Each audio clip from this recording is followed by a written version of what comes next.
이제 막 잠들 준비를 마친 채 침대에 누워 있다고 상상해 보세요. 창밖은 고요하지만 머릿속은 온갖 하루의 걱정거리로 가득 차 있을 겁니다.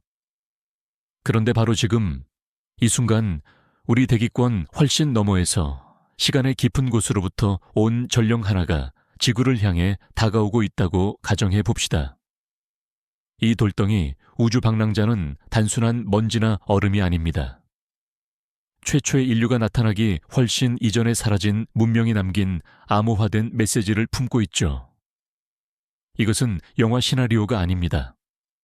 바로 오늘 우리가 다룰 강연의 주제입니다. 과학자들은 실제로 우리 태양계로 진입한 한 소행성에서 단순한 생명체가 아닌 고도로 발전된 기술 문명의 흔적을 발견했다고 발표했습니다. 오늘 우리는 이 놀라운 여정에 함께 떠날 것입니다. 그들이 정확히 무엇을 발견했는지, 어떻게 이런 일이 가능했는지, 그리고 이 발견이 우리 모두에게 어떤 의미를 가지는지 알아볼 겁니다. 우주가 수십억 년 동안 숨겨온 비밀을 파헤칠 준비가 되셨습니까? 그렇다면 편안하게 자리를 잡고 눈을 감고 이 이야기가 여러분을 우주의 가장 위대한 미스터리 속으로 데려가도록 허락해 주십시오. 이 사건의 거대함을 모두 이해하기 위해 잠시 과거로 돌아가 봅시다. 우주는 언제나 우리에게 영감의 원천이자 동시에 두려움의 대상이었습니다. 우리는 먼 은하를 탐색하기 위해 망원경을 보냈고 이웃 행성으로 탐사선을 발사했습니다. 이 모든 것의 핵심 목표는 단 하나, 우리는 우주에 홀로 존재하는가? 라는 질문에 답하기 위해서였습니다. 수십 년 동안 우리는 세티 프로젝트를 통해 의미 있는 신호를 포착하길 바라며 무선 전파를 들었습니다. 하지만 우주는 침묵했습니다.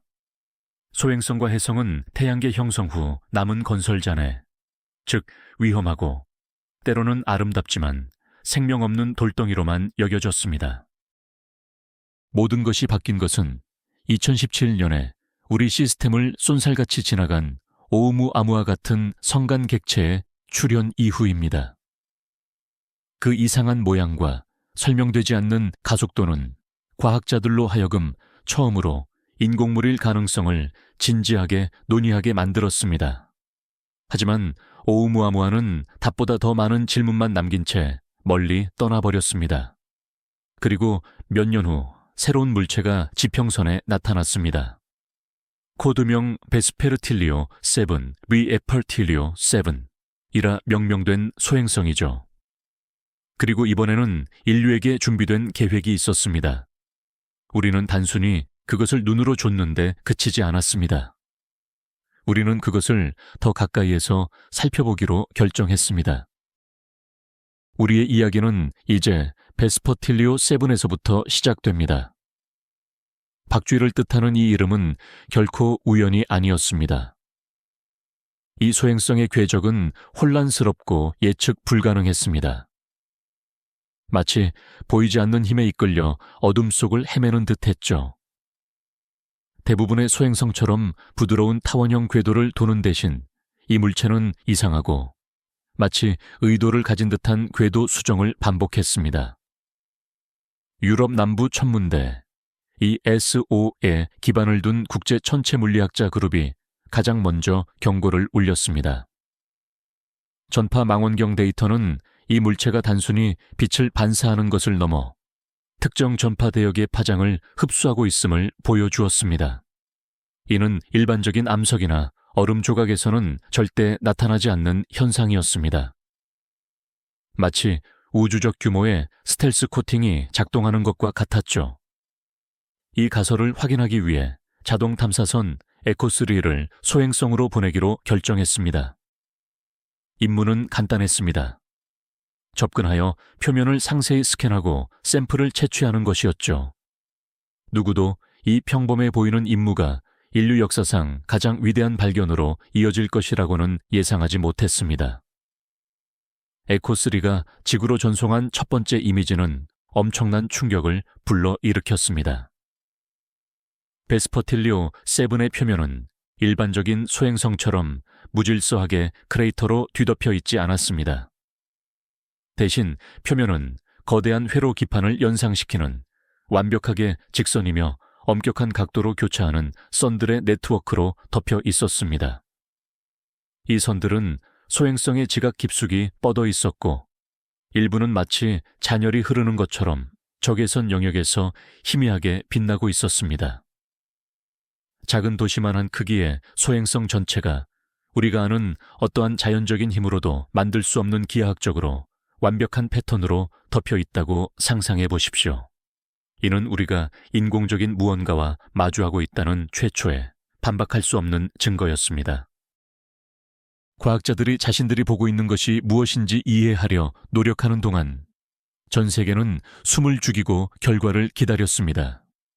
모든 대륙에서 인류 최고의 지성들이 화면에 집중했습니다.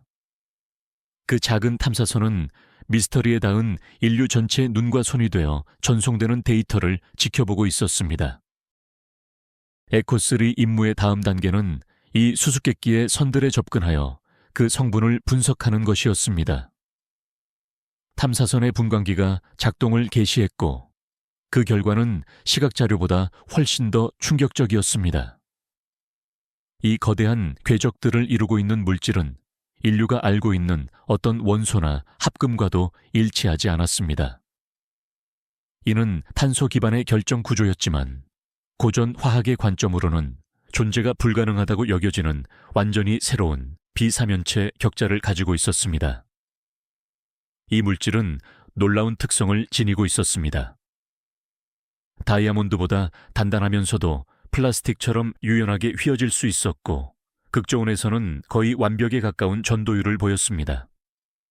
하지만 정말 중요한 발견은 지금부터였습니다. 탐사선의 미세 드릴이 이 물질의 샘플을 채취하려 했을 때 그들은 더욱 기이한 무언가와 마주쳤습니다. 이 선들의 표면층 아래에는 극도로 복잡하고 반복적인 패턴으로 조직화된 미세 구조들이 존재했습니다.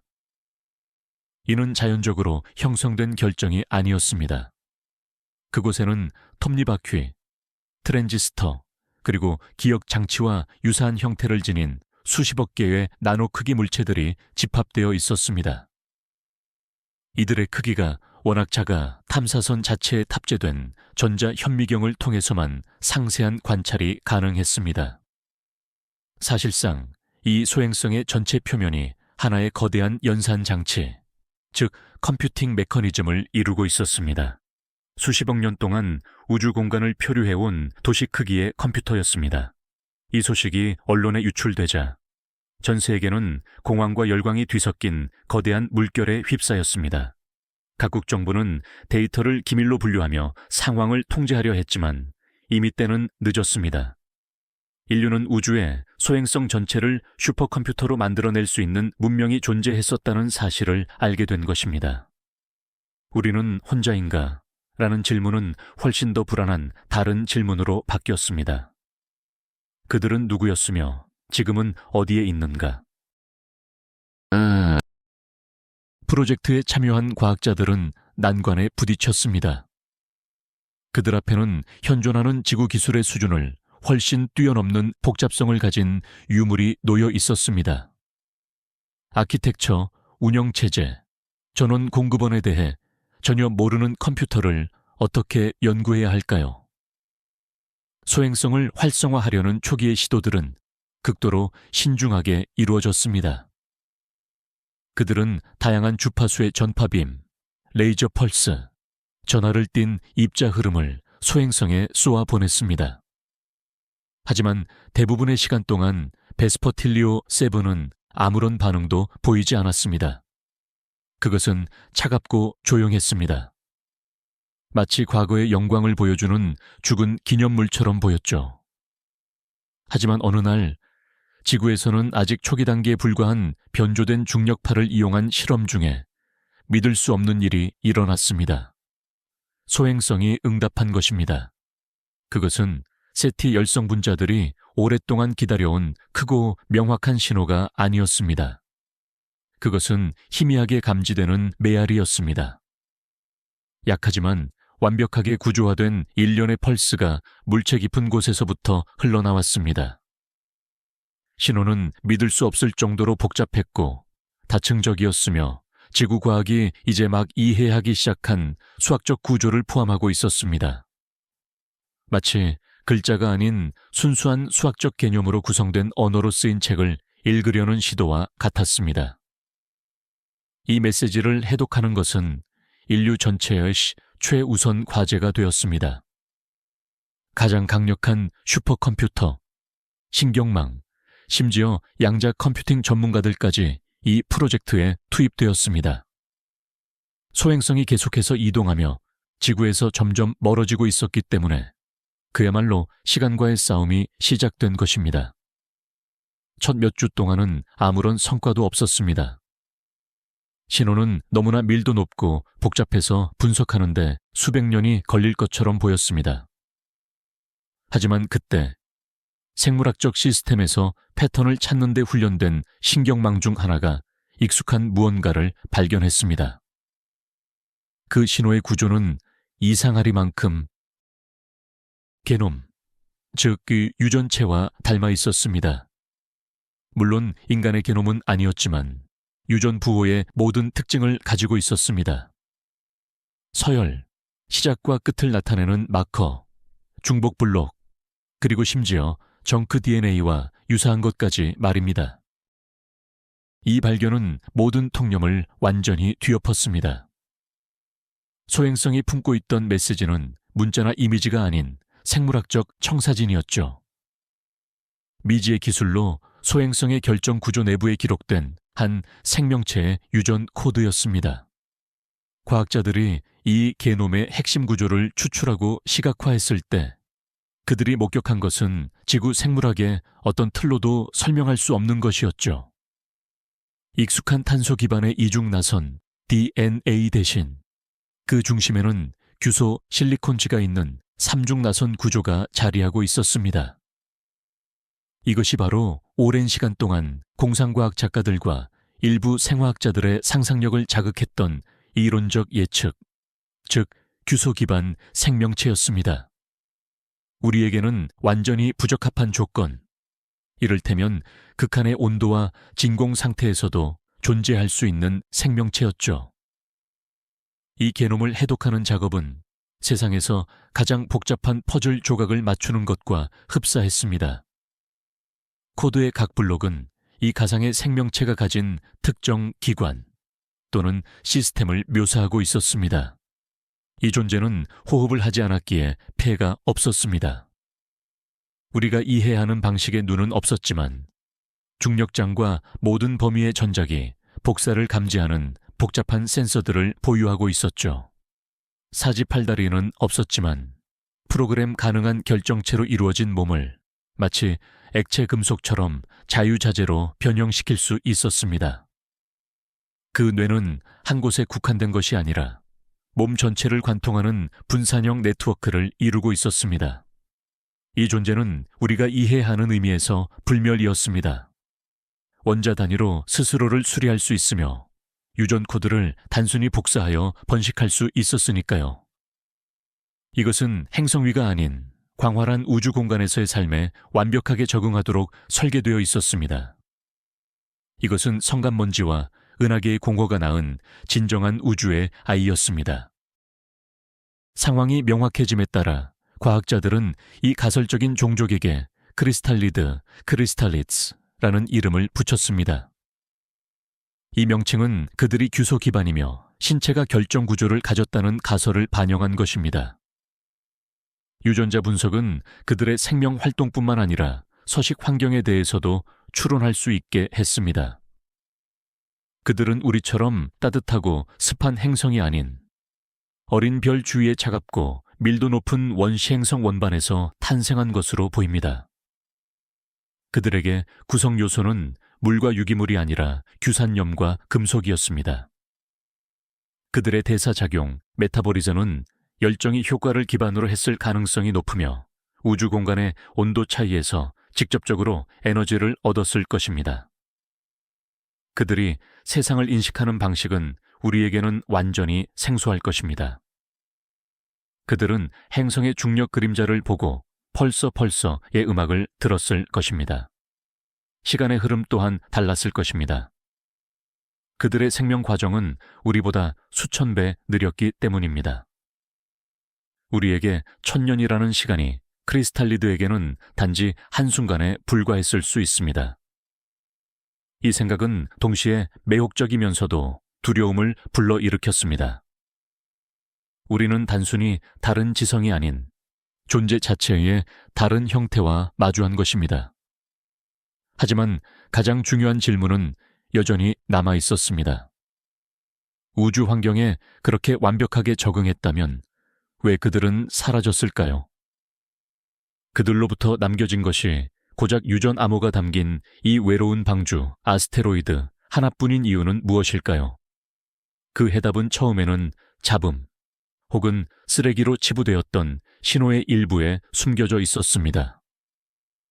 우리 인간의 DNA에 진화의 흔적을 담고 있는 비부호화 영역이 있듯이 크리스탈리드의 유전체 게놈에는 그들의 역사가 고스란히 암호화되어 있었던 것입니다.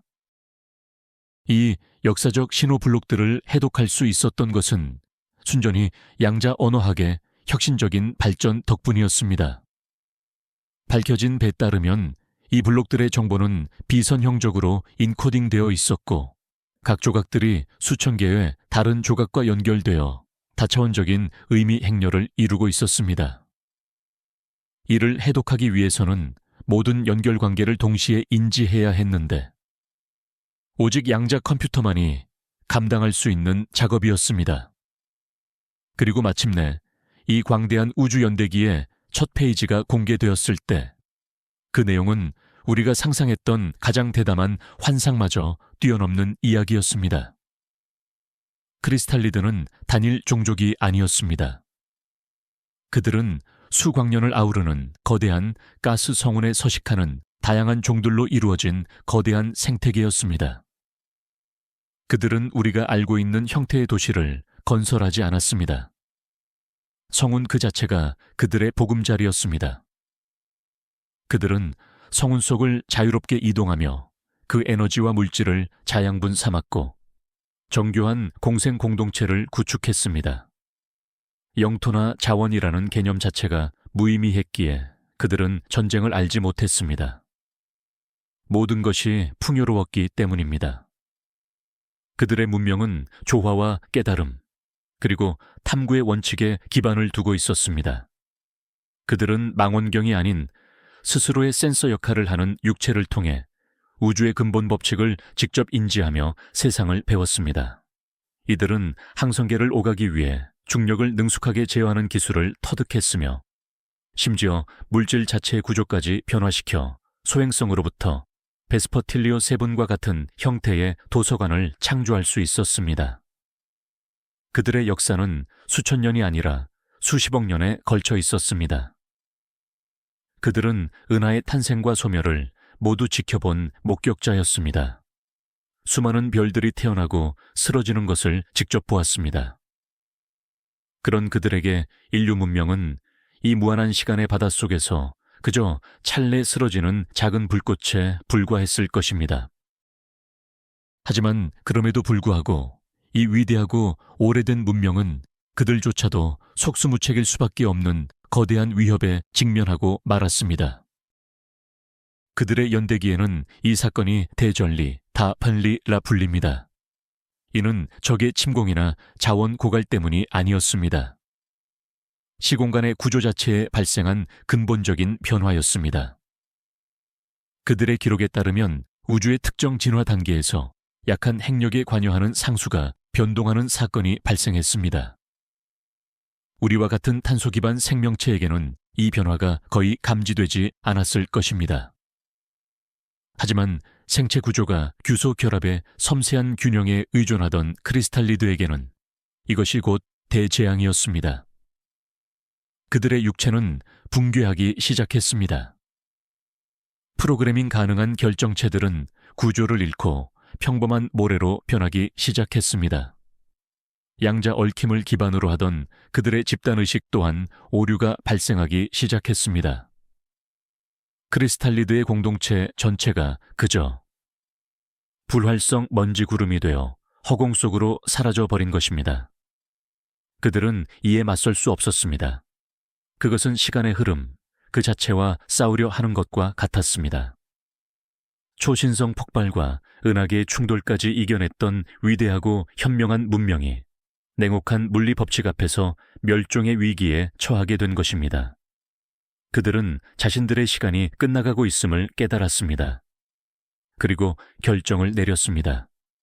자신들을 구할 수는 없었지만 그들 스스로에 대한 기억만은 보존할 수 있었습니다. 그들은 자신들의 모든 지식, 역사, 생물학적 정보를 모아 만들 수 있는 가장 안정적인 매개체에 암호화했습니다. 바로 결정체 도서관으로 변형시킨 소행성들이었습니다. 이러한 각각의 방주 소행성에는 그들의 문명에 관한 완전한 정보가 담겨 있었습니다. 이것이 그들의 마지막 유언이자 우주에 남긴 최후의 기록이었습니다. 이 방주의 제작은 크리스탈리드 문명이 수행한 최후의 위대한 프로젝트였습니다. 그들은 내화성 금속과 규산염으로 이루어진 적합한 소행성을 찾아냈고 집중된 중력장을 이용하여 그 내부 구조를 원자 수준에서 변형시켰습니다. 이 작업은 수천 년이 걸렸으며 그들의 종족 중 최후까지 살아남은 이들이 참여했습니다. 그들은 자신들의 유전자 코드와 심지어 기억의 조각들까지도 돌의 결정 격자 안에 새겨 넣었습니다. 이 방주 하나하나는 단순한 데이터 저장소가 아니었습니다. 그것은 하나의 세계 전체를 기리는 영묘이자 기념비였습니다. 베스페르틸리오 7은 그중 하나일 뿐입니다. 현재 몇 개의 방주가 우주를 떠돌고 있는지는 알 수 없습니다. 어쩌면 수천 개 혹은 수백만 개에 달할 수도 있습니다. 방주 제작을 완료한 후 크리스탈리드들은 남아있는 모든 에너지를 사용하여 그것들을 은하계의 여러 구석으로 쏘아보냈습니다. 누가 언제 이 메시지를 발견하게 될지 그들은 알지 못했습니다. 발견한 존재가 그것을 해독할 수 있을지도 확신할 수 없었습니다. 이것은 순수한 믿음의 행위였습니다. 그들의 존재가 망각 속으로 사라지지 않기를 바라는 희망. 언젠가 어딘가에서 다른 지적 생명체가 우주의 별 먼지로 빚어져 사랑하고 창조하며 꿈꾸었던 존재들이 살았다는 것을 알아주기를 바라는 염원이었습니다. 그리고 마지막 방주가 그 기나긴 여정을 떠났을 때 크리스탈리드 문명은 서서히 소멸했습니다. 그들의 연대기는 바로 이 지점에서 끊깁니다. 마지막 기록은 어떤 단어가 아닌 우주적인 고독과 정적만이 가득한 순수한 감각이었습니다. 한 시대의 종말이었습니다. 우리 은하계에서 규소 기반 생명이 막을 내린 것입니다. 지구의 과학자들에게 이 발견은 환희뿐만 아니라 깊은 슬픔의 원천이 되었습니다. 그들은 이미 사라져버린 위대함에 접촉한 것입니다. 완전한 해독본이 공개된 후 터져나온 철학적, 윤리적 논쟁은 인류 사회의 근간을 뒤흔들었습니다. 우리는 많은 질문에 대한 답을 얻었지만 그 대신 훨씬 더 복잡하고 새로운 질문들을 마주하게 되었습니다. 이 지식을 가지고 우리는 무엇을 해야 할까요? 크리스탈리드 결정체의 유전체는 단순한 텍스트가 아닙니다. 그것은 일종의 작동 설명서입니다. 우리의 첨단 유전자 공학 및 나노 기술을 이용한다면 이론적으로는 그들을 재현해낼 수 있습니다. 규소 유전체를 합성하고 실험실 환경에서 크리스탈리드를 키워내는 것이죠. 이 아이디어를 지지하는 이들은 이것이 우리의 의무라고 주장했습니다. 이처럼 독특한 생명체가 그저 기록 보관소에 파일로만 남게 두어서는 안 된다는 것입니다. 크리스탈리드의 부활은 우리가 상상조차 할 수 없을 만큼 인류의 문화와 과학을 풍요롭게 할 수 있습니다. 그들은 우리의 스승이자 멘토가 되어 우리를 진화의 다음 단계로 이끌어 줄 수도 있습니다. 순수한 결정체로 이루어진 존재와 인류가 함께 우주를 탐사하는 세상을 상상해 보세요. 유토피아처럼 들립니다. 하지만 반대론자들은 엄청난 위험성을 지적했습니다. 우리는 그들의 심리에 대해 아는 바가 전혀 없습니다. 만약 재현된 존재가 우리에게 적대적이라면요. 우리처럼 나약하고 덧없는 탄소 기반의 존재들을 수정해야 할 자연의 실수로 간주한다면 어떻게 될까요? 혹은 그저 홀로 낯선 세상에서 고통받는 마지막 종의 대표자가 된다면 어떨까요? 그것은 엄청난 잔혹 행위가 아닐까요? 인류는 한 번도 겪어보지 못한 선택의 기로에 놓였습니다. 신이 되어 죽은 문명을 부활시키거나 아니면 그저 기억을 소중히 간직하는 박물관의 관리자로 남을 것인가? 이 논쟁은 과학계, 정부, 심지어 가족들까지 분열시켰습니다. 지구에서 격렬한 일들이 벌어지는 동안에도 소행성 작업은 멈추지 않았습니다. 두 번째, 훨씬 더 야심찬 임무인 프로메테우스가 조직되었습니다. 이 임무의 목표는 단순한 원격 조사가 아니었습니다. 베스페르틸리오 7의 표면에 직접 착륙하여 임시 연구기지를 건설하는 것이었죠. 이는 역사상 가장 복잡한 우주 프로젝트였습니다. 로봇 모듈들은 회전하는 물체에 도킹하여 그 특이한 결정질 표면에 단단히 고정되어야 했습니다. 착륙은 성공적으로 이루어졌습니다. 지지랑 로봇들은 표면에 난 거대한 흔적들을 탐사하기 시작했고, 여기서 그들을 새로운 놀라움이 기다리고 있었습니다. 소행성이 완전히 죽은 상태가 아니라는 사실이 밝혀진 것입니다. 그 깊은 내부에서는 여전히 잔여 활동이 진행되고 있었습니다. 중력 측정 스캐너는 물체 중심부에서 절대 0도에 가까운 초저온이 유지되는 공동을 발견했습니다. 그리고 그 공동 안에는 완벽한 구형의 물체가 자리하고 있었는데, 이는 이 거대한 컴퓨터의 중앙 처리 장치, 즉 핵인 것으로 보였습니다. 이 프로세서는 완전히 꺼지지 않았습니다. 깊은 동면 최저 전력 상태에 있었으며 수십억 년 전에 내장된 장수명 동위원소의 붕괴에서 얻는 미미한 양의 에너지만을 소비하고 있었습니다. 코어는 때때로 소행성 전체 표면으로 퍼져나가는 미약한 에너지 펄스를 방출했습니다. 과학자들은 이것이 일종의 시스템 점검이며 오랜 세월 동안 이 방주의 작동 상태를 유지하는 자동화 프로세스일 것이라고 추정했습니다. 그때 하나의 광기 어린 아이디어가 떠올랐습니다. 코어의 외부 전원을 공급하여 잠든 코어를 깨워보는 건 어떨까? 이는 엄청나게 위험했습니다. 무슨 일이 벌어질지 아무도 알 수 없었습니다. 하지만 유혹은 너무나도 컸습니다. 사라진 문명의 마지막 유물과 대화를 나눌 수 있다는 유혹이 말입니다. 이 가학성 과정은 수개월에 걸쳐 치밀하게 준비되었습니다. 지구의 엔지니어들은 발생 가능한 모든 결과를 예측하기 위해 수십만 가지 시나리오를 모델링했습니다. 마침내 실행의 날이 정해졌습니다. 프로메테우스 임무의 특수 에너지 탐사선이 핵 코어에 접근했습니다. 그리고는 일부 이론에 따르면 에너지 손실 없이 전달이 가능한 가상의 입자인 타키온에 집중된 빔을 방출했습니다. 처음 몇 초 동안은 아무 일도 일어나지 않았습니다. 그러다 갑자기 소행성 전체가 진동하기 시작했습니다.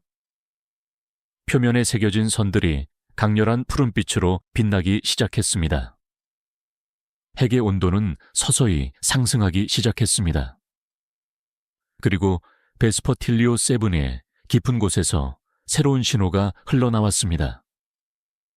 이번 신호는 강력하고 명료하며 의미를 담고 있었습니다. 그것은 단순한 데이터의 집합이 아니었습니다. 바로 대화였습니다.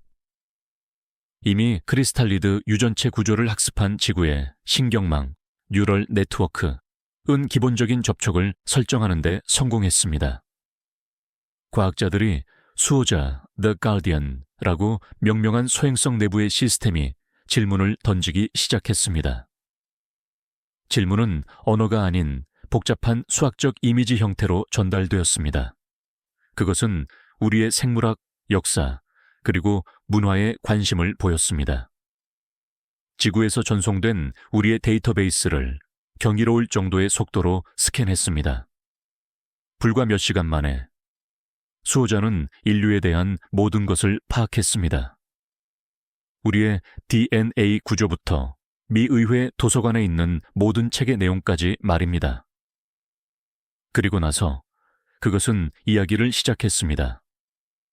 그것은 자신의 세계에 대한 이미지를 보여주었습니다.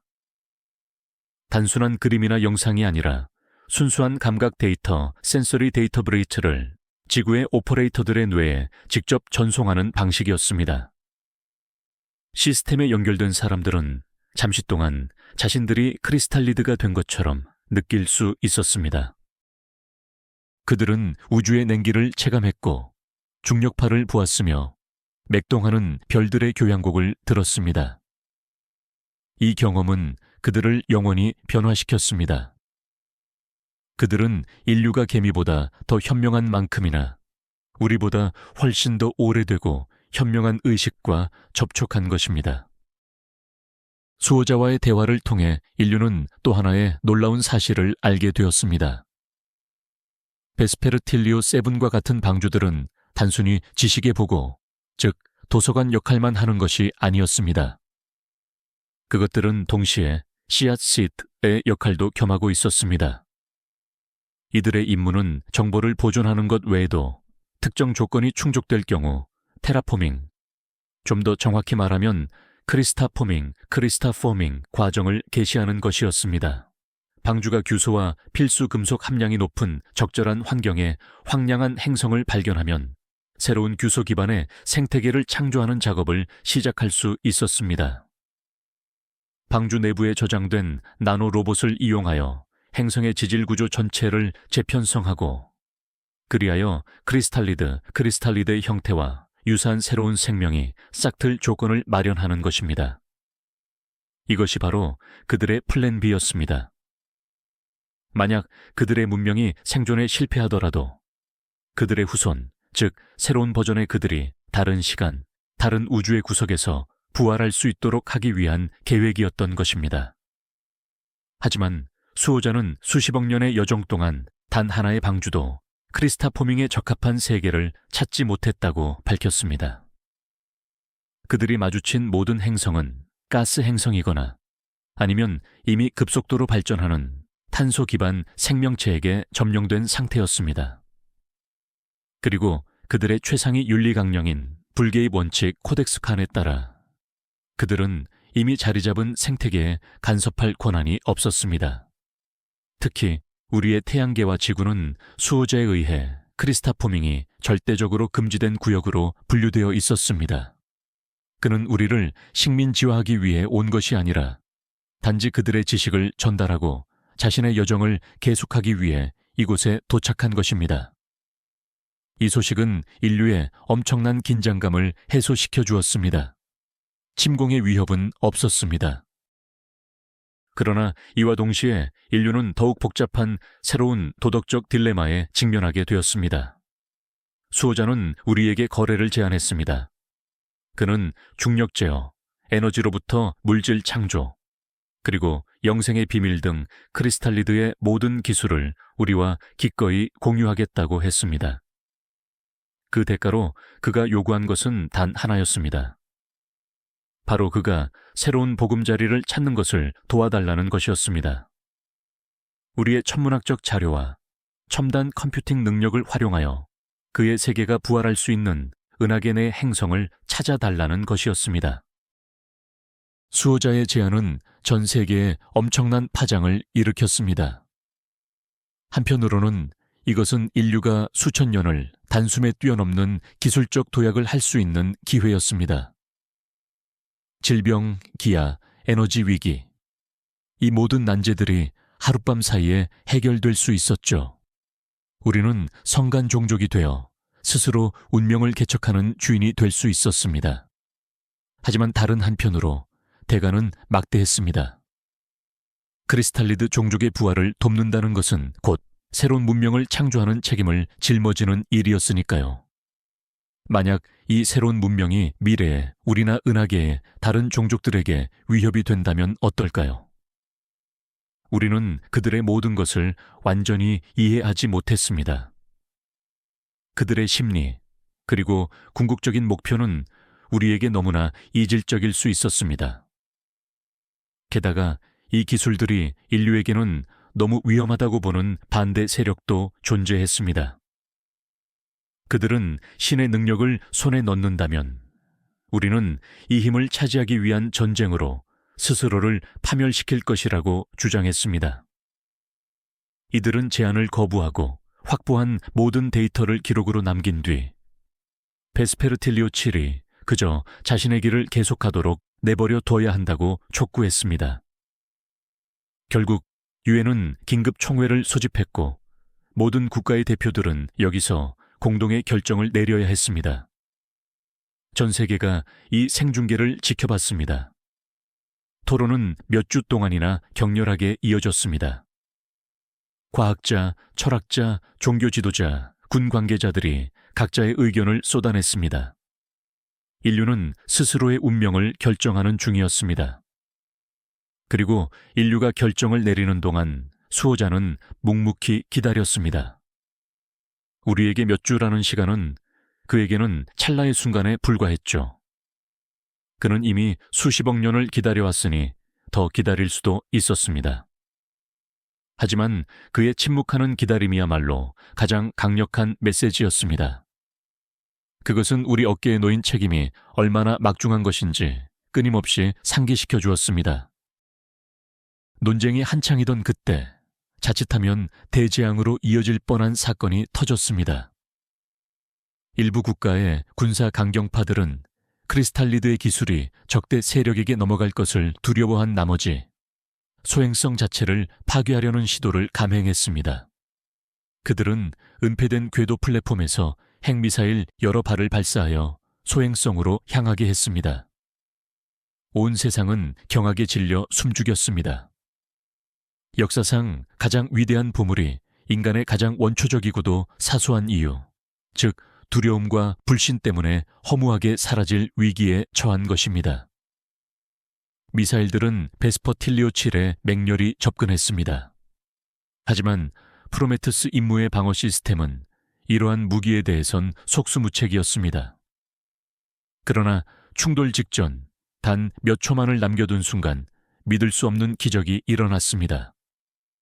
소행성은 갑자기 시공간을 왜곡시키는 보호막에 휩싸였습니다. 미사일들은 이 보호막에 진입하는 순간 그저 사라져 버렸습니다. 폭발한 것이 아니라 처음부터 존재하지 않았던 것처럼 깨끗하게 소멸한 것입니다. 수호자 The Guardian은 이때 처음으로 자신의 방어 능력을 입증했습니다. 그리고 그 과정에는 일말의 공격성도 없었습니다. 그는 공격에 맞서 공격으로 되갚지 않았습니다. 그저 위험만을 무력화시켰을 뿐입니다. 이 사건 직후 수호자는 지구에 짧은 메시지를 전송했습니다. 우리는 이러한 광경을 수없이 보아왔다. 두려움은 미성숙한 생명체의 속성이다. 우리는 심판하지 않는다. 당신들이 성숙해지기를 기다리겠다. 이 메시지는 인류 전체에게 충격적인 냉수마찰과 같았습니다. 우리는 비로소 우리가 상대하고 있는 지성의 수준을 깨달았습니다. 그들에게 우리의 갈등과 공포는 그저 어린 시절 앓는 병에 불과했던 것입니다. 이 사건을 기점으로 모든 논쟁과 분열은 일시에 종결되었습니다. 인류는 만장일치로 결정을 내렸습니다. 이제 인류는 수호자를 돕는 협력자가 되었고 그가 새로운 보금자리를 찾도록 돕는 길잡이가 되었습니다. 인류 역사의 새로운 경이로운 단계, 즉 협력의 시대가 시작되었습니다. 전 세계의 모든 천문대, 전파 망원경, 그리고 우주 탐사선이 하나의 네트워크로 통합되었습니다.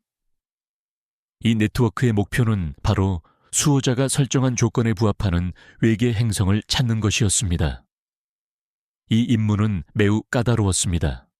우리는 고유한 생물권이 없고 특정 지각 화학 성분을 가지며 궤도가 안정적이고 규소 생명지대에 위치한 행성을 찾아야 했습니다. 규소 생명지대란 중심별에서 충분히 멀리 떨어져 있어 온도가 극도로 낮은 곳을 의미합니다. 한편 수호자는 인류에게 기술을 전수하기 시작했습니다. 하지만 이 과정은 매우 신중하고 현명하게 이루어졌습니다. 수호자는 무기나 무한 에너지원의 완성된 청사진을 곧바로 제공하지 않았습니다. 대신 의료 분야부터 시작했습니다. 그는 세포 단위에서 인체를 복구할 수 있는 나노로봇의 작동 원리를 전달했습니다. 그 결과 몇 년 만에 암, 에이즈, 각종 유전병이 정복되었고 인간의 수명은 몇 배나 늘어났습니다. 이후 수호자는 진공소멸 기반의 청정에너지 생산 기술을 공유했습니다. 에너지 위기는 해결되었고 환경오염은 멈췄습니다. 우리가 지구에 입혔던 상처들은 천천히 치유되기 시작했습니다. 인간 사회는 변화하기 시작했습니다. 생존을 위한 자원 경쟁이 사라지자 사람들은 창의적인 활동, 과학, 그리고 자아 개발에 더 많은 시간을 할애할 수 있게 되었습니다. 진정한 황금기였습니다. 그러나 수호자는 이것이 단지 일종의 선물이자 혜택일 뿐임을 끊임없이 상기시켰습니다. 가장 중요한 목표는 그의 문명을 위한 새로운 보금자리를 찾는 것이었습니다. 그리고 그 탐색은 계속되었습니다. 세월이 흘렀습니다. 인류는 새로운 기술을 습득하며 저 먼 심우주 탐사에 나섰고 크리스탈리드의 기술로 만든 중력 엔진 추진 방식의 첫 우주선이 건조되었습니다. 우리는 화성과 목성의 위성에 식민지를 건설했습니다. 하지만 규소 생명체를 부활시킬 만한 적합한 행성은 여전히 찾을 수 없었습니다. 은하는 우리가 예상했던 것보다 훨씬 더 살아있는 세계였습니다. 거의 모든 적합한 행성에는 비록 원시적일지라도 탄소 기반의 생명체가 존재하고 있었습니다. 그리고 불간섭 코덱스는 단호했습니다. 베스페르틸리오 세븐은 그 모든 시간 동안 해왕성 궤도에 머물며 우리에게 등대이자 지식의 근원으로 봉사하며 끈기 있게 기다렸습니다. 그것은 우리 문화의 일부가 되었습니다. 새로운 시대에 태어난 아이들에게 수호자의 존재는 하늘의 달처럼 너무나도 당연한 일이었습니다. 그들은 질병과 전쟁의 시대를 알지 못했습니다. 그리고 첫 접촉 이후 거의 한 세기가 지난 지금 마침내 탐사는 성공을 거두었습니다. 지구로부터 50광년 떨어진 적색 외성계에서 모든 요구 조건에 완벽하게 부합하는 행성이 발견된 것입니다.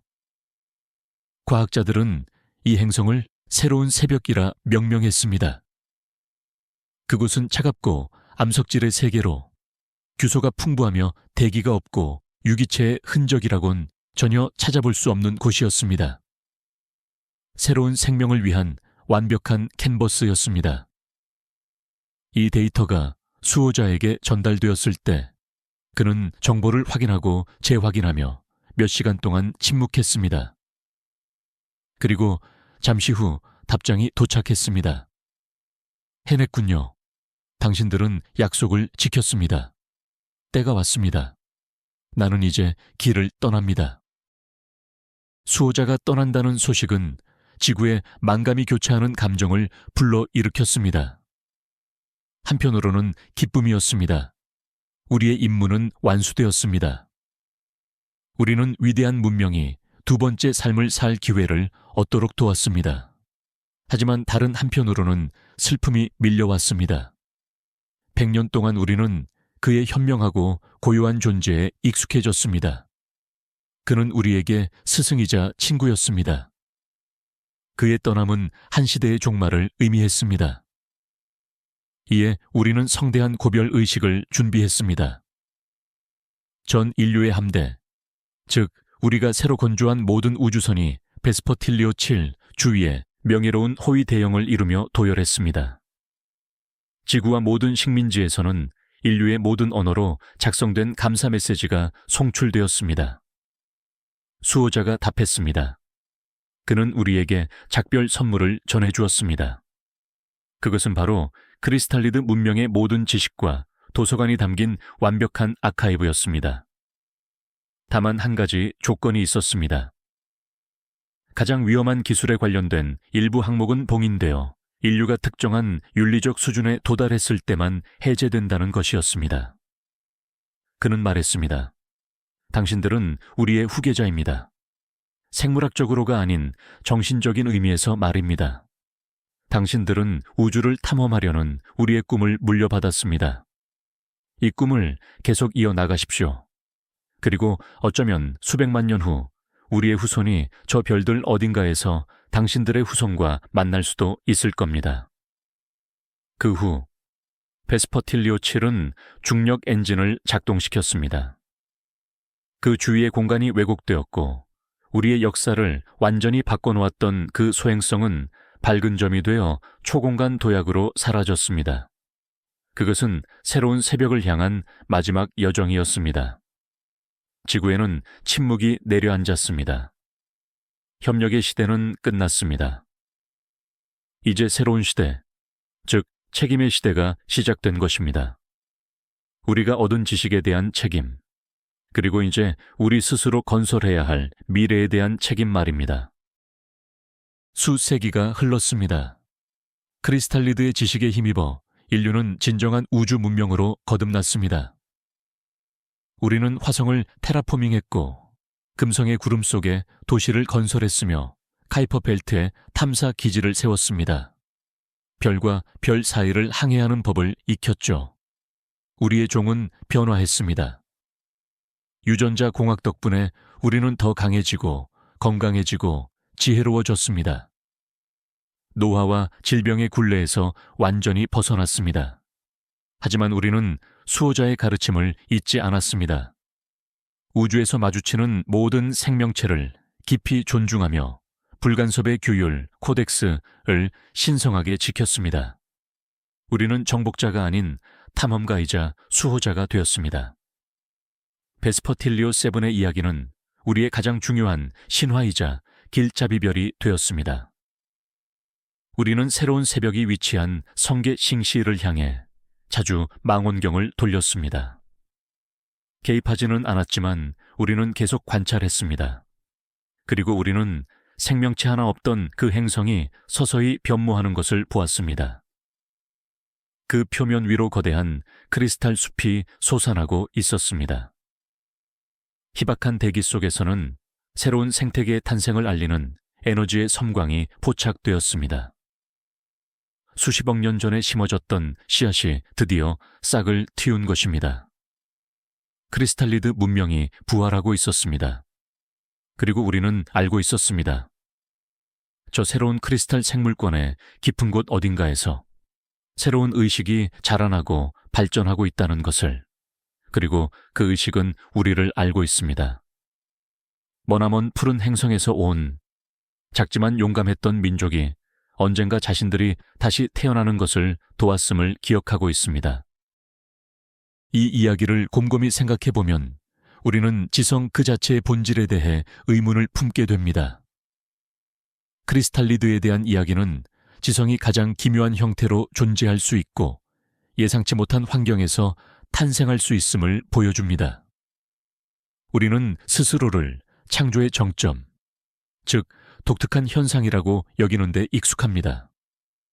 하지만 만약 우리가 그저 셀 수 없이 많은 변주 중 하나일 뿐이라면 어떨까요? 우주가 생명으로 가득 차 있음에도 불구하고 우리가 그것을 제대로 보지 못하는 것뿐이라면요. 어쩌면 생명은 별의 플라즈마 구름 속, 타이탄의 메탄 강에, 혹은 심지어 은하계 사이의 공간에 존재하는 순수한 에너지체 형태로 존재하고 있을지도 모릅니다.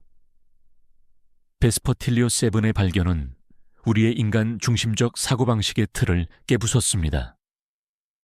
그것은 우리에게 겸손함과 호기심을 가르쳐 주었습니다. 그 발견 덕분에 우리는 별을 단지 멀리 떨어진 불빛이 아닌 너무나도 이질적이어서 생명이라는 단어 자체로도 묘사하기엔 부족한 문명들의 잠재적인 보금자리로 바라보게 되었습니다. 이 이야기는 우주가 광대하고 경이로움으로 가득 차 있음을 상기시켜 줍니다.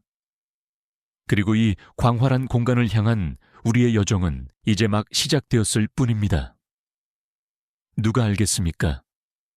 저 별과 별 사이의 어둠 속에서 어떤 병 속의 메시지, 어떤 방주, 어떤 고대 도서관이 우리를 기다리고 있을지. 우리가 읽어내야 할 멸망한 문명들의 이야기는 또 얼마나 많을까요? 그리고 언젠가 우리는 어떤 이야기를 세상에 남기게 될까요? 크리스탈리드 문명의 유산 중 가장 핵심적인 부분은 바로 그들의 철학이었습니다. 그들은 수호자를 통해 단순히 기술만이 아닌 자신들의 세계관 전체를 우리에게 전달했습니다. 그 철학의 근간은 우주적 공명이라는 개념이었습니다. 그들의 믿음은 이러했습니다. 우주 전체가 하나의 거대한 진동하는 유기체이며 모든 생명과 지성은 그 광활한 교향곡을 이루는 각기 다른 음표에 불과하다는 것이죠. 크리스탈리드가 정의한 존재의 목적은 지배나 단순한 생존이 아니었습니다. 그것은 바로 이 우주적 선율과 완벽한 조화를 이루는 것이었죠. 그들은 세상을 자기 입맛대로 바꾸려 하기보다 세상을 깊이 이해하고 그 속에 유기적으로 스며들고자 했습니다. 이러한 철학은 인류 사회의 발전에 지대한 영향을 끼쳤습니다. 우리는 더 이상 자연을 착취해야 할 자원으로 보지 않고 상생해야 할 동반자로서 인식하기 시작했습니다. 우리는 소비 중심의 경제에서 균형과 순환을 중시하는 경제로 전환했습니다. 예술, 과학, 그리고 영적인 탐구는 이 거대한 우주의 합창 속에서 우리의 진정한 위치를 찾으려는 단 하나의 목표로 융합되었습니다. 어쩌면 이것이 바로 수호자가 인류에게 준 가장 위대한 선물이었을 것입니다. 단순한 기술이 아닌 바로 지혜였습니다. 이 지혜 덕분에 우리는 권력과 자원 독점에 매달리다 자멸했던 수많은 다른 문명들의 전철을 밟지 않을 수 있었습니다. 크리스탈리드는 육신은 사라졌을지언정 우리에게 더 조화롭고 현명한 발전의 방향을 제시함으로써 우리 자신으로부터 우리를 구원해낸 셈입니다. 이제 다시 소행성 자체로 돌아가 봅시다. 베스퍼틸리오 7은 단순한 정보 전달체가 아니었습니다. 그 구조 자체는 예술 작품이자 동시에 공학적 걸작이었습니다. 스스로 복구할 수 있는 물질을 상상해 보세요. 만약 소행성의 운석이 충돌하면 그 안에 내장된 나노 로봇들이 즉시 활성화되어 손상된 부분을 해체하고 결정 격자를 다시 재건했을 것입니다. 이때 필요한 에너지원은 충돌 시 발생하는 운동 에너지, 바로 그것이었습니다. 이러한 재생물질 기술은 인류에게 놀라운 전망을 열어주었습니다. 우리는 스스로 수리하는 살아있는 우주선을 만들었고 시간이 지날수록 더욱 견고해지는 건물을 짓는 법을 배웠습니다. 게다가 이 소행성은 위장 능력까지 갖추고 있었습니다. 표면의 반사 특성을 자유자재로 바꿔 망원경에 거의 보이지 않게 만들 수도 있었고 반대로 평범한 소행성처럼 보이도록 모방할 수도 있었습니다. 이것은 우리가 이전에 왜 이런 물체들을 발견하지 못했는지 설명해 줍니다. 아마도 그들은 그저 보여지기를 원하지 않았던 것입니다. 그들은 우리가 단순히 그들을 알아차리는 것을 넘어 그 존재를 이해할 수 있는 특정 기술 수준에 도달하기를 기다리고 있었습니다.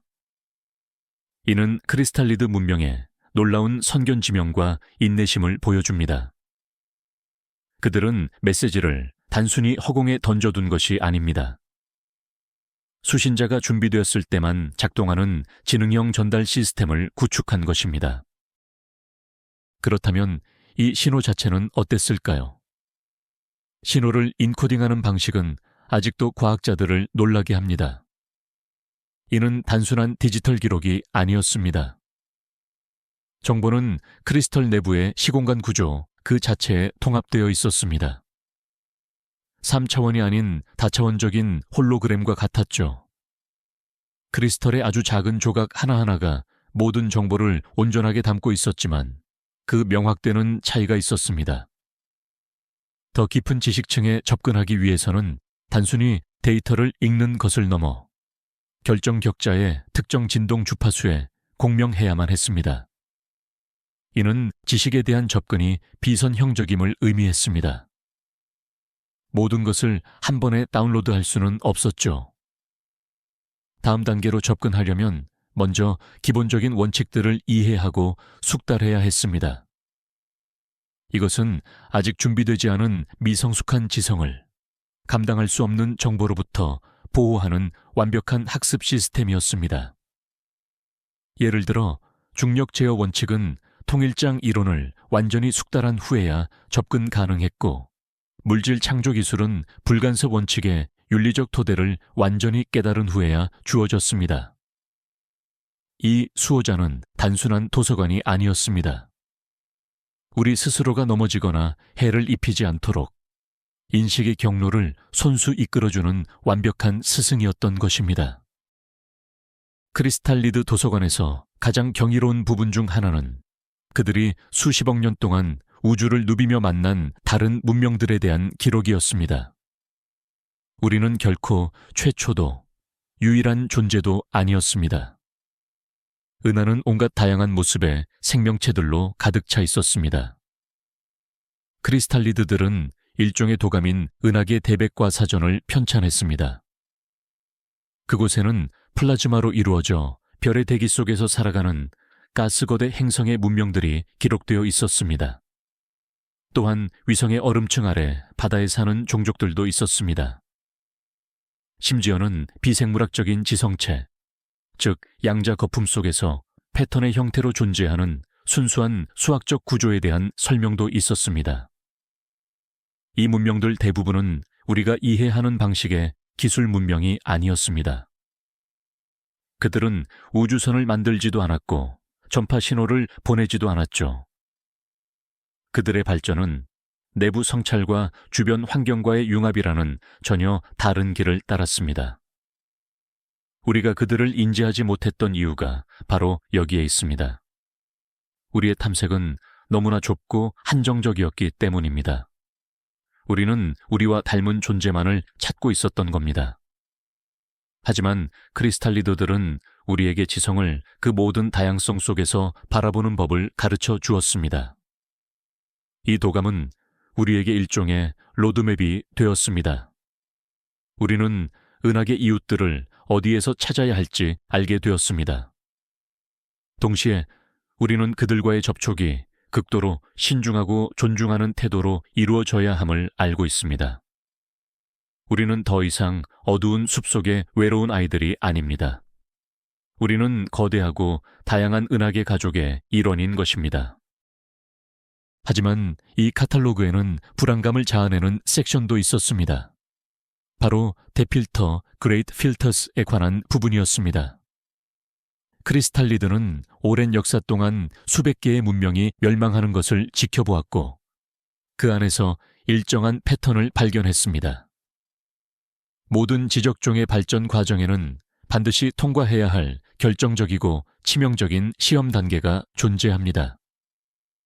첫 번째 필터는 핵에너지의 발견입니다.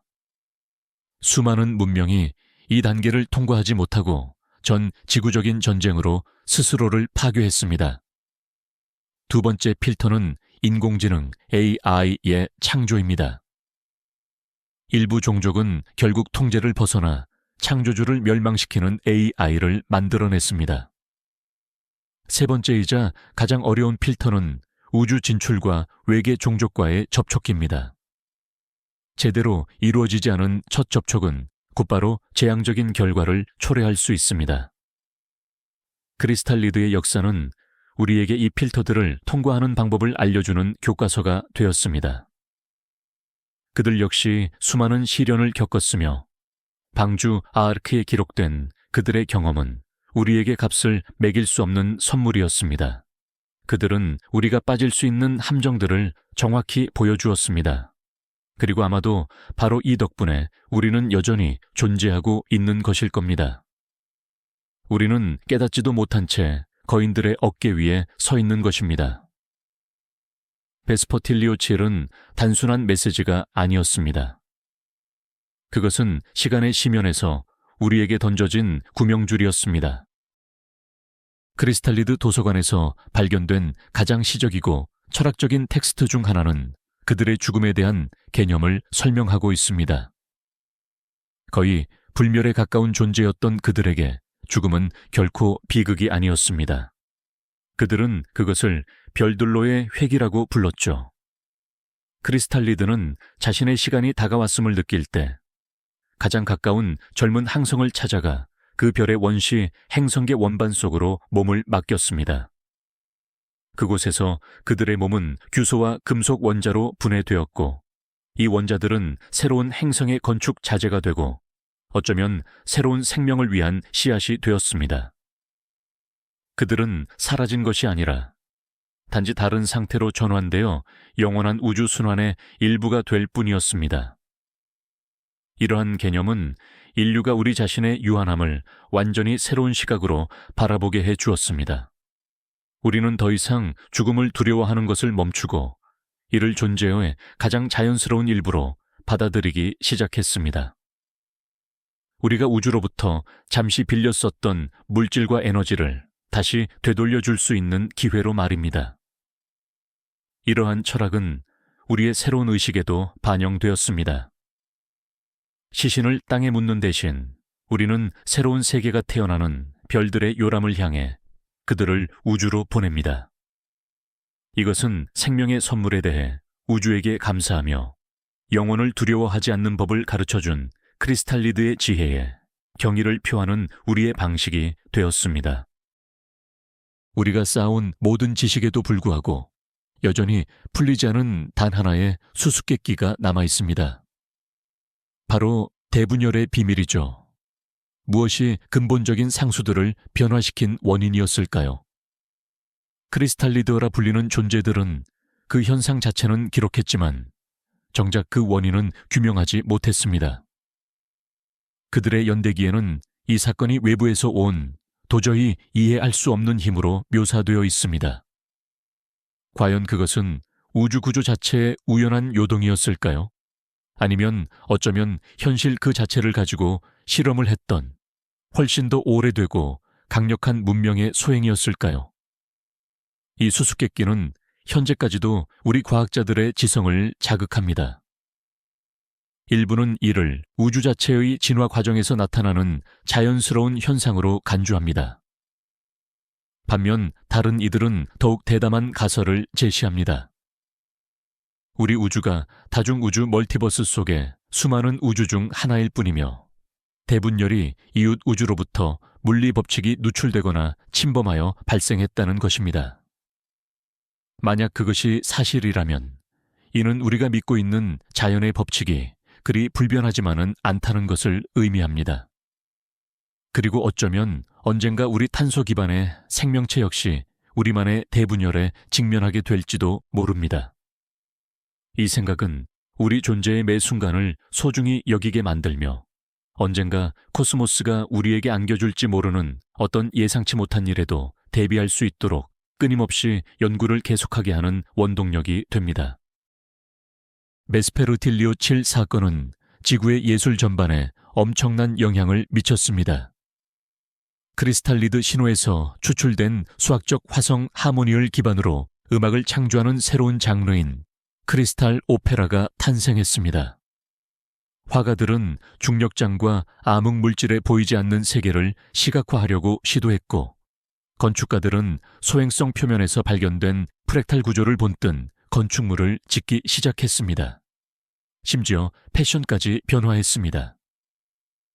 프로그래밍 가능한 수정, 크리스탈에 영롱하게 빛나는 단면을 모방한 직물과 장신구가 큰 인기를 끌게 된 것입니다.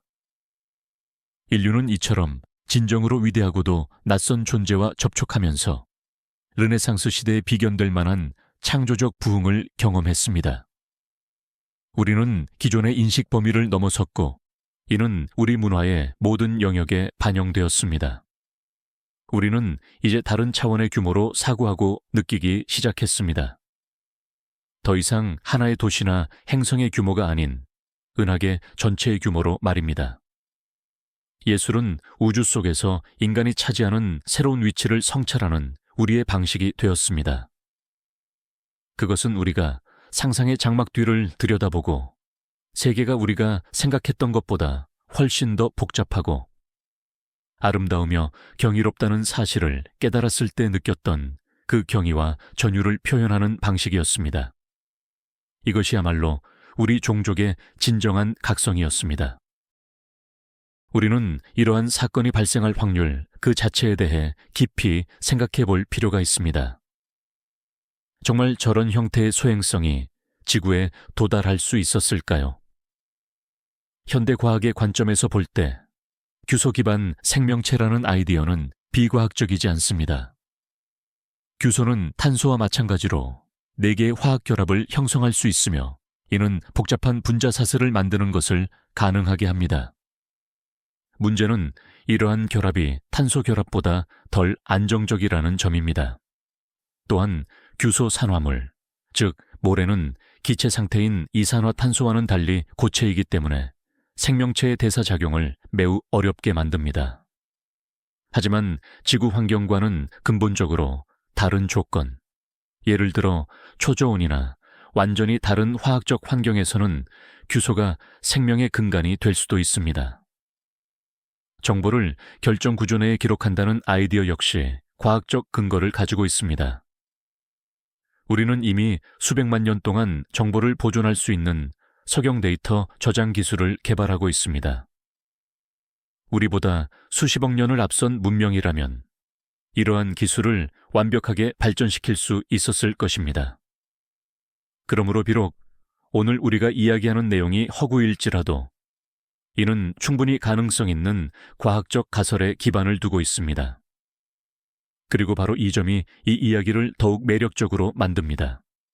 이는 우리에게 이런 질문을 던지게 합니다. 만약 비슷한 일이 이미 일어났지만 우리가 단지 그것을 알아채지 못했다면 어떨까요? 지금 이 순간에도 토성 궤도 어딘가에 그런 형태의 방주가 우리가 들을 준비가 될 때를 기다리며 표류하고 있다면요. 매우 흥미로운 역설은 우리가 사실상 무한한 지식에 접근하게 되었을 때도 인류는 자체적인 탐구 동기를 잃지 않았다는 사실입니다. 오히려 정반대였죠. 크리스탈리드 서고는 우리에게 종착지가 아닌 새로운 시작점이 되어 주었습니다. 서고는 우리에게 지도를 선사했지만 그 지도를 따라 항해하는 것은 전적으로 우리의 몫이었습니다.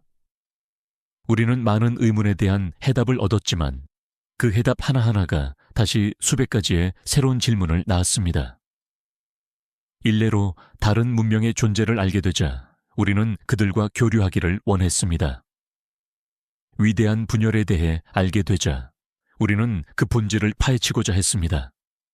지식은 우리를 나태하게 만들지 않았습니다. 오히려 더욱더 깊은 호기심을 품게 했습니다.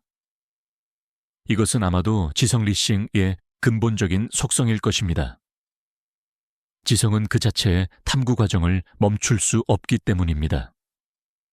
그리고 수호자는 자신의 기록 보관소를 우리에게 전달하며 이 사실을 정확히 이해했습니다. 그는 우리에게 단순히 물고기를 건넨 것이 아니라 낚싯대를 주었습니다. 아니, 그 이상이었습니다. 그는 우리가 상상조차 하지 못했던 광활한 대양이 존재함을 알려주었습니다. 그는 이제 영원히 사그라지지 않을 발견의 갈증을 우리 안에서 일깨웠습니다. 이것이 어쩌면 그의 가장 큰 목적이었을지도 모릅니다. 단순히 자신의 민족에 대한 기억을 구원하는 것을 넘어 그들의 위대한 임무, 즉 우주를 파악하고 이해하려는 그 임무를 계승할 수 있도록 다른 젊은 종족에게 지식의 불꽃을 점화하는 것이었습니다. 저희 이야기의 이 장을 마무리하며 개인적으로 인상 깊었던 한 가지에 대해 잠시 언급하고자 합니다. 관리자 아카이브에서는 과학적 데이터나 역사적 연대기만 발견된 것이 아니었습니다. 그 안에는 개인적인 기록들도 존재했습니다. 전체 구조에 얽혀있던 개별 크리스탈리드들의 일기 같은 형태였습니다. 그리고 이 기록 중 하나는 방주 아크의 창조자 중 한 명의 것으로 추정되는데 이렇게 쓰여 있었습니다. 우리는 떠난다. 우리의 세계는 먼지로 흩어지고 있다. 하지만 우리는 절망하지 않는다. 우리는 희망을 느낀다. 왜냐하면 우리는 지식은 죽을 수 없다는 것을 알기 때문이다. 그것은 마치 별빛처럼 어둠을 뚫고 여행하며 누군가의 눈에 도달할 때까지 계속될 것이다. 그리고 당신이 누구든 이 글을 읽는 바로 그 순간 우리의 의식 조각이 당신 안에서 되살아날 것이다.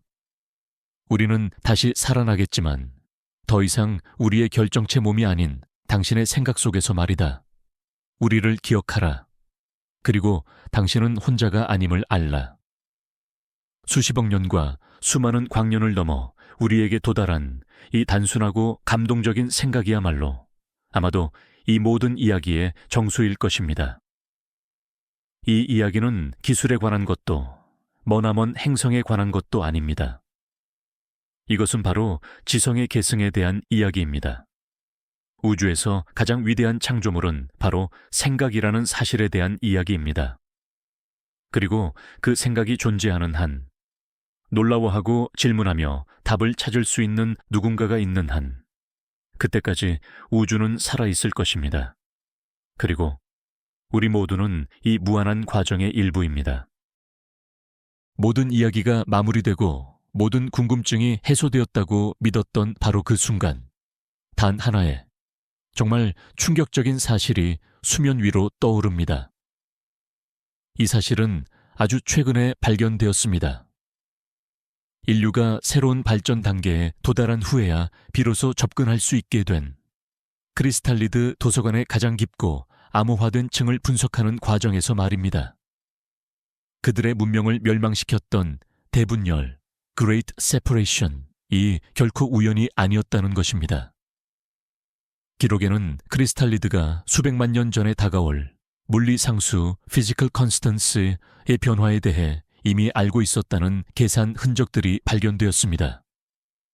하지만 가장 놀라운 점은 그들이 이 변화를 막을 수 있었다는 사실입니다. 그들에게는 은하계 내 자신의 영역에서 시공간의 구조를 안정화시킬 수 있는 기술이 있었습니다. 하지만 그들은 의도적으로 그 기술을 사용하지 않았습니다. 왜 그랬을까요? 이 질문에 대한 답은 그들의 마지막 철학서에 담겨 있었습니다. 그들은 자신들에게는 치명적이지만 새로운 형태의 생명체가 탄생하기 위해서는 이 변화가 필수적이라는 결론에 도달했습니다. 바로 탄소 기반의 생명체, 우리 인류가 속한 그 생명체 말입니다. 기존의 물리 상수는 복잡한 유기 분자가 형성되는 것을 허용하지 않았습니다. 우주는 규소 기반의 생명 실리콘 라이프에 맞춰져 있었던 것이죠. 우리가 탄생하기 위해서는 그들이 사라져야 했습니다. 그리고 그들은 그 선택을 실행했습니다. 그들은 우리에게 탄생의 기회를 주기 위해 자신들 전체, 그들의 문명 전체를 희생했습니다.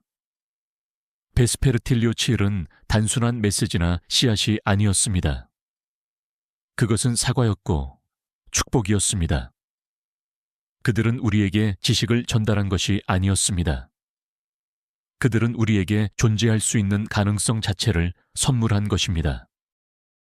우리는 그들의 세계의 잿더미 속에서 태어난 그들의 의도하지 않은 아이들인 셈입니다. 그리고 이 사실은 모든 것을 완전히 바꿔놓습니다. 우주의 깊은 역사 속으로 저와 함께 여행해 주셔서 감사합니다. 이 이야기는 우주가 여전히 수많은 신비로 가득하며 가장 위대한 발견은 아직 우리를 기다리고 있다는 사실을 상기시켜 줍니다. 오늘 강연이 마음에 드셨다면 채널을 응원해 주십시오. 좋아요를 누르고 구독해 주시고 알림 설정을 하셔서 별을 향한 새로운 여정을 놓치지 마세요. 이제 제가 여러분에게 던지고 싶은 가장 중요한 질문입니다. 이 모든 진실을 알게 된 인류의 입장에서 여러분은 어떻게 행동하시겠습니까? 우리는 죄책감을 느껴야 할까요? 아니면 감사를 느껴야 할까요? 그리고 이러한 자기 희생적 행위는 우주 속 지성의 본질에 대해 무엇을 말해 줄까요? 여러분의 생각을 댓글로 남겨주시면 흥미롭게 읽어보겠습니다. 이제 눈을 감으십시오. 그리고 우리가 위대하고 선한 문명의 후예라는 지식이 여러분에게 가장 평온하고 밝은 꿈을 가져다 주기를 바랍니다. 좋은 밤 되십시오.